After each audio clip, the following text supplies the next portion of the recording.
아침 뉴스의 맥을 짚어드리는 시간 뉴스연구소. 오늘도 두 분의 연구위원 함께합니다. 경향신문의 박순봉 기자 그리고 김준일 시사평론가 어서 오십시오. 안녕하세요. 예, 첫 뉴스 어디로 갈까요? 이재명 파기환송심 연기. 예, 대선 후로 연기가 된 거죠? 네, 원래는 5월 15일, 그러니까 다음 주 목요일에 잡혀 있었거든요. 네. 근데 이거를 어제 서울고등법원이 6월 18일 오전 10시로 미뤘습니다. 6월 18일이라는 거는 대선 이후라고 보시면 되겠죠. 그렇죠. 법원이 그냥 갑자기 스스로 밀어준 건 아니고요. 그 이재명 후보 측에서 어제 요청을 했습니다. 기일 변경서를 제출했거든요. 이걸 네. 받아들인 거고요. 이걸 이제 수용하는 이유를 고등법원이 설명을 했는데, 균등한 선거운동의 기회를 보장하고 재판의 공정성 논란을 없애기 위해서 이렇게 밀었다라고 밝혔거든요. 근데 이 내용이 뭐냐면은 이재명 후보 쪽에서 계속해서 기일 변경을 요구하면서 했던 그 논리를 좀 그대로 받아들였어요. 네. 그러니까 이재명 후보 쪽에서 요구를 했던 근거가 뭐냐면 헌법 116조하고 공직선거법 11조거든요. 이 두 가지 내용이 뭐 선거운동 기회 보장해야 되고 선거운동 기간 중에 체포나 구속되면 안 된다, 이런 내용이거든요. 이걸 법원이 수용했다라고 보면 됩니다. 그리고 다른 재판들도 미뤄졌거든요. 대장동, 위례백현동, 성남FC 사건, 이건 서울중앙지법에서 하고 있었는데 원래는 이번 달 13일하고 27일에 두 차례 공판기일이 잡혀 있었습니다. 근데 이것도 6월 24일, 즉 대선 이후로 미뤘습니다. 그러니까 역시 이재명 후보 쪽에서 기일 변경해달라고 요청한 걸 어제 수용을 한 겁니다. 그래서 어제 하루 만에 이 두 가지 큰 사건들이 모두 미뤄졌다, 이렇게 보시면 되고요. 자, 어제 이제 그 사법부의 재판 연기 요청이 받아들여진 것과 동시에 국회에서는 여러 가지 입법안들이 통과가 됐어요. 네. 결국 이걸 왜 미뤘느냐라고 보면 배경들이 있잖아요. 특히 지금 대법원이 굉장히 속도를 내다가 갑자기 확 늦춰버린 그런 상황이잖아요. 브레이크를 딱 밟은 예, 그런 예. 상황인데, 그러니까 말씀하신 대로 민주당이 여러 가지 상황이 있었고 법원 내부의 상황, 이런 것들이 있었기 때문에 요약해 보자면은 내외부의 압박이 있었다라고 요약을 할 수가 있는데, 민주당은 어제 뭘 했느냐면은 원래 예정이 돼 있었던 게 청문회 하겠다라고 했어요. 대법원장 포함해가지고 대법관들 대상으로요. 조희대 대법원장을 비롯한 대법관들에 대한 청문회. 근데 이거는 예정이 돼 있었는데 그 사이에 기일 변경이 실제로 이뤄졌거든요. 네. 근데 그럼에도 불구하고 민주당 주도로 법사위에서 의결을 해버립니다. 아, 그러니까 이 재판 날짜는 지금 대선 후로 미뤄졌지만 청문회는 그대로 한다. 네, 그래서 대법관 12명을 증인을 채택을 했습니다. 물론 이제 국민의힘은 반대하면서 회의장을 떠났고요. 네. 그리고 그 이재명 후보의 재판을 멈추는 형사소송법 개정안도 통과를 시켰고, 그다음에 또 공직선거법 개정안도 통과를 시켰는데, 그냥 쉽게 말씀드리면은 예를 들어서 지금 공직선거법 같은 경우에는 그 대법원에서 돌려보낼 때 행위 부분에 대해서 좀 문제가 있다라고 봤는데 그 조항 자체를 삭제하니까 아예 그냥 그 공소가 유지가 안 되는 거거든요. 자, 그 말씀이 뭐예요? 그러니까 허위사실 공표죄, 공직선거법상 허위사실 공표죄를 개정을 한다는 거죠? 네, 예. 바꿔서 아예 그 처벌할 수 있는 근거 자체를 없애는 거고요. 그러면은 지금 진행 중인 이재명 후보 재판에도 다 적용이 되는 거예요? 네, 파기환송심이 열리게 됐을 때 그때 만약에 법이 이미 통과가 돼 있다라고 하면은 예. 그러면은 이제 면소 처분을 받게 됩니다. 음. 그리고 이제 재판을 멈추는, 그러니까 이제 대통령이 됐을 경우에 재판 어떻게 될 거냐, 이거에 대해서 논쟁이 있는 상황이잖아요. 네. 법조계 쪽에서. 근데 만약에 대통령이 되면은 재판은 중단된다, 이걸 좀 명확하게 하는 형사소송법도 개정을 하는 겁니다. 그것도 그래서 어제 통과가 됐고요. 네, 그 법사위에서 통과가 됐죠. 법사위. 그래서 이제 요약을 해보자면은 민주당이 준비하고 있는 거는 이재명 후보가 대통령이 됐을 때 이 사법 리스크를 소위 이제 지우는 그런 과정들을 좀 밟고 있다, 이렇게 이해를 하시면 될 것 같아요. 자, 여기에 대한 정치권의 반응은 어떻습니까? 지금 민주당은 뭐 당연히 이제 어제 그 법원이 이렇게 연기한 거에 대해서 환영하고 있고, 이재명 후보도 뭐 합당한 그런 판단이다, 이렇게 입장을 내놨는데, 그럼 이제 민주당은 왜 이렇게 좀 계속해서 강하게 나가느냐? 그러니까 예를 들자면 아까 말씀드린 게 법원이 미룬 거잖아요. 근데 미룬 다음에도 계속해서 그 대법관들에 청문회. 대한 예. 청문회도 진행을 하고 압박 수위를 약간 속도 조절은 하고 있지만 그렇게 늦추고 있는 상황은 아니거든요. 탄핵하겠다는 카드는 완전 접은 거예요? 그것도 아직 가지고 있는 그거는 거예요? 속도 조절한다라고 봐야 되는데, 원래 그 탄핵 카드를 예. 명확하게 딱 못 박지는 않은 상황이었거든요. 이것도 예, 이제 예. 내부에서 온도차가, 방법론에 대해서 온도차가 있었기 때문에 언제 하겠다 이게 정해진 건 아니었는데, 예. 어제 나오는 얘기들은 탄핵은 좀 천천히 해도 되겠다, 이제 이런 분위기가 기본적으로 있고, 장기적으로 봤을 때는 안 갈 가능성이 높겠죠. 지금 흐름으로 그러면 보면. 어쨌든 대선 때까지 재판을 중지하겠다라고 어제 고등법원이 결론을 내렸음에도 청문회를 계속 가는 이유, 탄핵 카드도 완전히 접었다 이렇게 발표하지 않는 이유, 강공 모드를 계속 가져가는 이유는 뭔가요?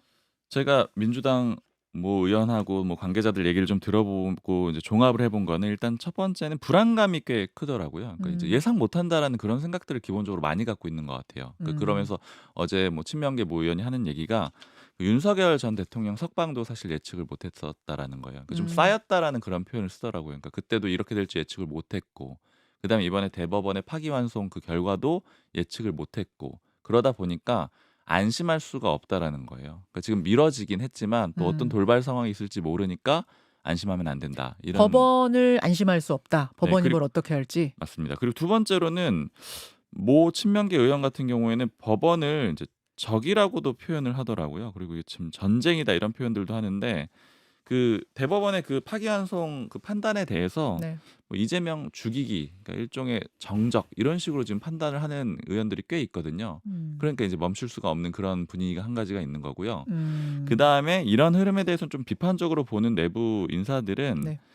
이게 지금 줄서기가 굉장히 좀 심하다라는 거예요. 줄서기요? 네, 그러니까 이재명 후보가 대통령이 될 거라고 지금 다 민주당 사람들은 생각을 하고 있거든요. 그래서 향후에 이제 정부를 꾸리게 되고 뭐 압도적인 권력을 휘두르게 될 텐데, 이때 나도 열심히 하고 있어요. 이런 모습들을 좀 보여주고 싶어하는 사람들이 많으니까 어. 이런 것들이 이런 일종의, 법안이 쏟아진다. 네, 적이 생겼을 때는 적극적으로 공격에 나서는 그런 그림들이 있다라는 겁니다. 음.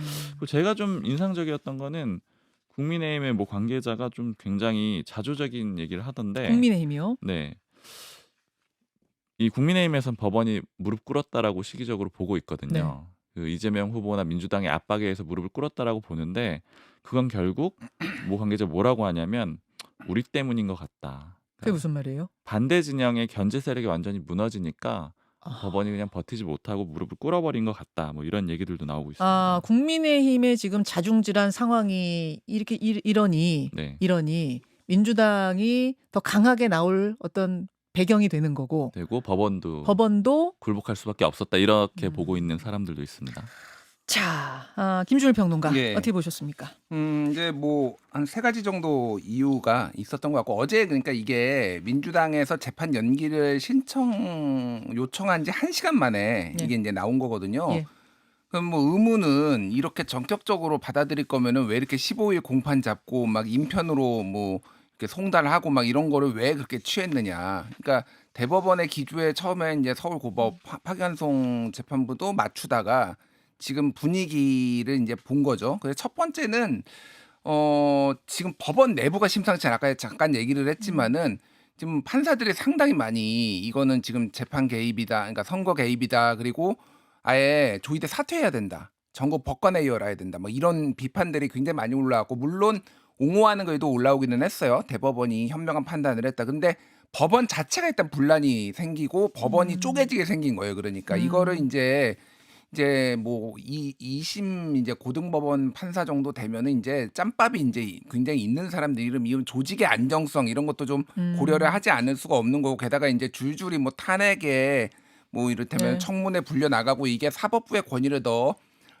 추락시킬 수 있겠다는 어떤 그런 판단을 했을 가능성이 하나가 일단은 있고, 좀 안정적으로 가자 이렇게 판단한 거군요. 예, 그리고 이제 중도층이 사실은 이건 전체 국민들 중에서 중도층이 상당히 중요한데, 이게 여론조사를 좀 말씀드리면 한국갤럽이 중앙일보 의뢰로 지난 3일에서 4일 전국 성인 남녀 1,006명을 대상으로 전화 면접을 했는데, 네. 대법원의 파기환송심이 잘 됐다가 46, 잘못됐다가 42예요. 그러면은 크기로 보면은 오차범위 내지만은 이거 잘했어, 팽팽하지만 잘했어가 많은데, 하지만은 중도층만 놓고 보면은 잘했다 38, 잘못됐다 50. 그러니까 오히려 중도층에서는 확실히, 보수 진영에서는 당연히 이제 몰빵해서 확실히 이제 이거가 잘 됐다라고 하는데, 중도층은 오히려 굉장히 부정적이었다, 전체적으로 국민 여론도. 그러다 보니까 이제 100만 명이 로그 기록 공개해야 된다 이런 식으로 순식간에 모였거든요, 이게. 그러니까 이게 좀 분위기가 심상치 않다. 그리고 뭐 지지층, 이재명 쪽 지지층도 이를테면 뭐 당원 가입수가 막 5배가 는다든지 여러모로 좀 굉장히 부담을 느꼈다, 이렇게 좀 보면 될 것 같은데. 법원이 민주당 압박에 부담을 느꼈다. 이제 이런 지금 평가가 나오고 있고, 지금 소개한 여론조사 외에 오늘 방송에서 쓰는 모든 여론조사의 자세한 사항은 중앙선거 여론조사 심의위원회 홈페이지 보시면 됩니다. 그 재판의 공정성 논란을 언급을 한 게 저는 눈에 띄더라고요. 그게 무슨 얘기냐면, 균동한 선거운동 기회보장, 그리고 재판의 공정성 논란. 왜 눈에 띄냐면요, 이거는 대법원에서 결정한 거잖아요. 예. 일반적으로 좀 검사들보다는 위계질서가 덜하다라고 하지만은 예. 대법원에서 판결한 게 공정성 논란이 있다라고 사실상 인정해 버린 거예요. 그러니까 이게 누가요? 아니 이 고등법원에서 파기환송 재판부가 예. 이거를 재판기를 연기한 이유 두 가지가 예, 균등한 예. 선거운동 기회 보장 예. 그리고 재판의 공정성 논란. 음. 이게 그러니까 일반적으로 잘 이루어지지 않습니다. 공정하지 않다고 말한 건 아니지만 예. 논란을 일으킬 수 있는 상황이니 그냥 우리는 미루겠다 이렇게 되는 그렇죠. 거죠. 그거는 예. 맞는데 제가 말하는 건 어쨌든 예. 재판이 공정하지 않다라가 아니라 그거를 대법원이 결정한 거를 직접적으로 고법이 이렇게 언급하는 거는 이 사법부 어떤 기지를 봤을 때 굉장히 이례적인 거예요. 그러니까 이게 상당히 어쨌든 많은 논란은 실제 나왔다 뭐 이렇게 좀 보는 게 맞을 것 같아요. 알겠습니다. 그런 이유로 여하튼 재판은 대선 후로 연기가 됐고 어제 민주당이 많은 입법안들을 상임위에서 통과시키는 이런 일도 있었는데요. 이것은 민주당의 어떤 기류 또 앞으로의 이 계획 같은 것들 박지원 의원과 인터뷰 2부에 준비되어 있습니다. 2부에서 더 짚어보기로 하고 두 번째는 국민의힘 상황으로 가야 될 것 같습니다. 파국으로 치닫는 단일화. 자, 어제 상황부터 좀 정리를 해 주시죠. 네, 그제도 잘 안 됐었잖아요. 예. 근데 그제 마무리가 그러니까 뭐 다음 날을 예고를 했었었는데 어제를 예고했던 게 김문수 후보가 오후 6시 한덕수 후보랑 만나겠다라고 하고 장소는 비공개로 하고 이런 상황이었었잖아요. 네. 근데 어제 그 만남이 이루어졌습니다. 음. 한 75분 정도 만났는데 결과적으로는 결렬됐어요.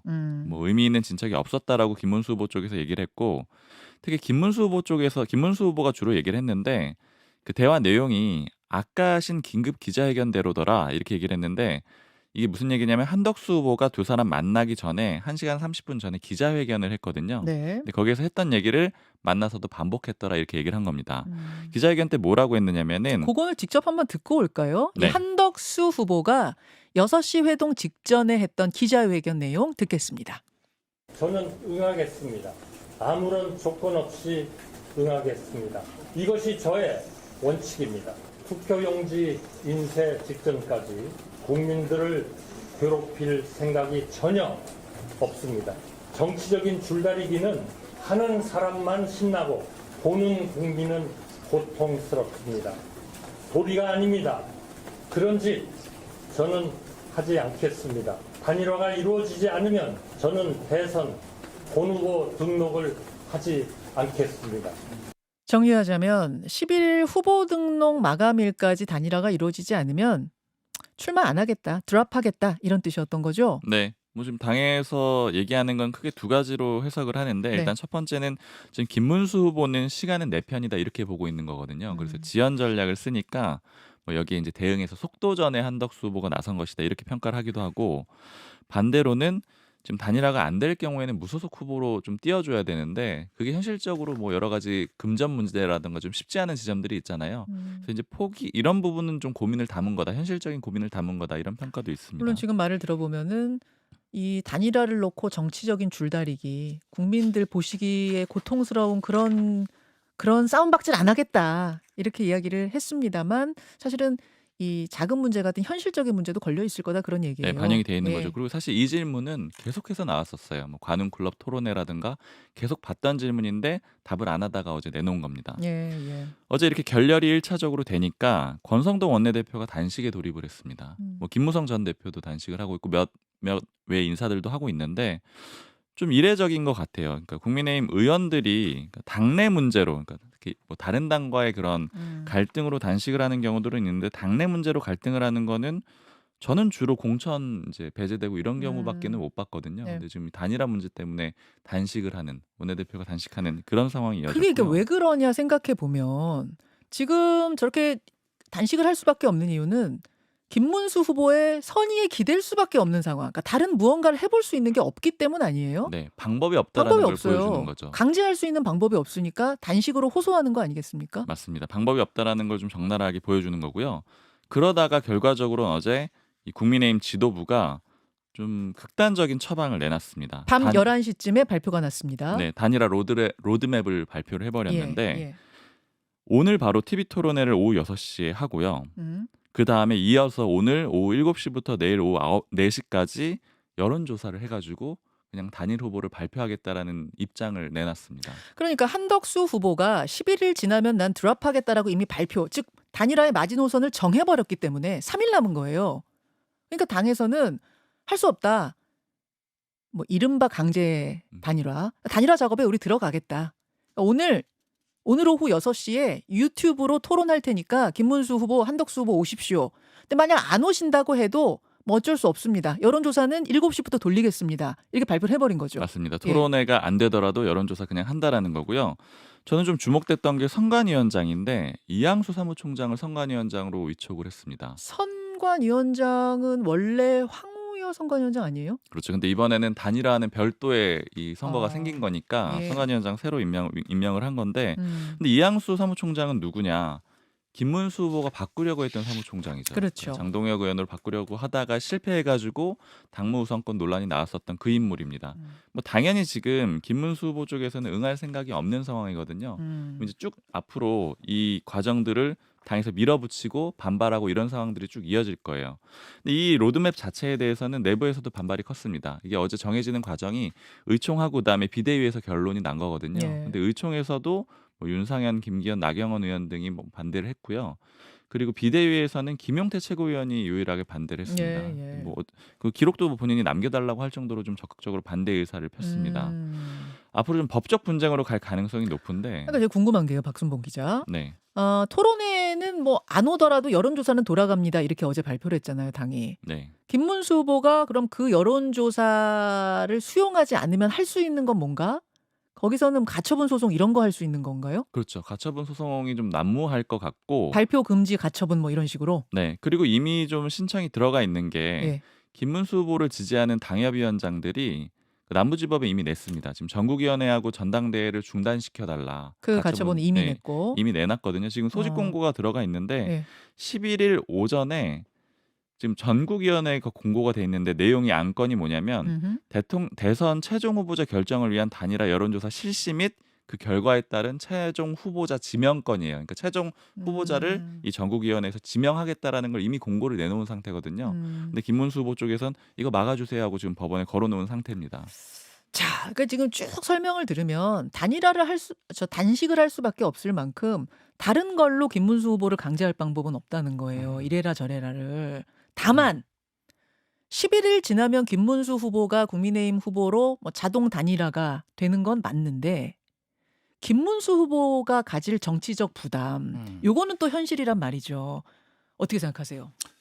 일단 이게 압박과 회유 요 양 투 트랙을 여전히 좀 가동 중이다 이렇게 보시면 될 것 같아요. 그러니까 지금 아까 말했지만은 굉장히 많은 중진 의원들이 네. 이러다가 당이 아예 후보도 못 낼 수도 있다. 주호영 의원이 어제 그런 얘기도 했고, 그리고 뭐 김기현 의원도 대선에서 지더라도 깔끔하게 제대로 해야 회생할 기회가 있다. 그러니까 원칙 있는 패배. 지금 근데 이게 원칙 없이 이제 강제 단일화란 말을 저는 이제 태어나서 우리가 처음 들어봤는데 어쨌든 의사와 관계없이 이제 단일화를 한다라는 거.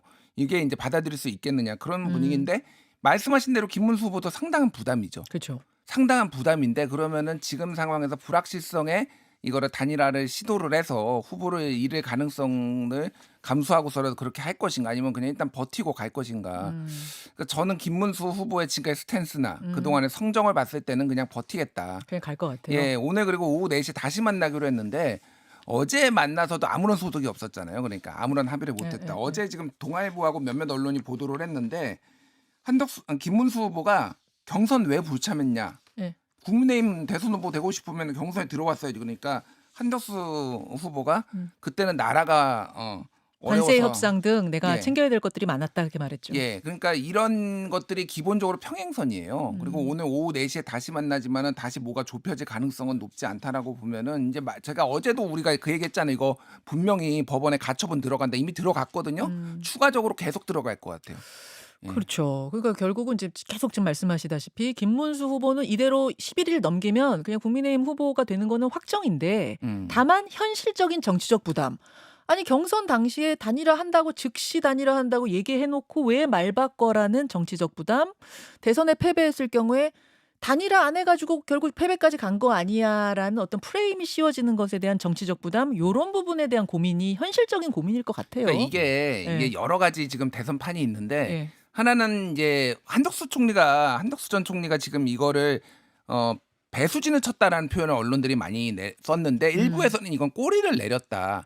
특히 데드라인이 11일인 거를 알면은 김문수 입장에서 무조건 버티지 이렇게 나오거든요. 근데 이게 어제 이재명 대표의 그 고등법원에 이 재판기에 연기한 것도 영향을 준 거 아니냐. 그러니까 현실적으로 지금 이 상황에서 이기가 쉽지 않다라는 것도 막 다들 작용을 한 것 같아요. 지금 그런 상황이고 말씀하신 대로 지금 뭐 단일화 안 되면은 그 책임을 이제 후보도 어느 정도 지게 되는데 지금 여론을 보면 어쨌든 이건 당 주류들 네. 무리에 이런 사례가 없었거든요. 강제 단일화란 말 자체가. 그러니까 당 주류들이 오히려 더 큰 타격을 입을 거고 당장 11일이 넘어가면은 권영세, 권성동은 지금 사퇴할 수밖에 없다. 지금 책임지고. 사퇴하겠다고 이미 얘기했어요. 권영세 네. 비대위원장은 사퇴하겠다. 사퇴하겠다. 권성동 원내대표는 아직 공식적으로 얘기한 적은 없어요.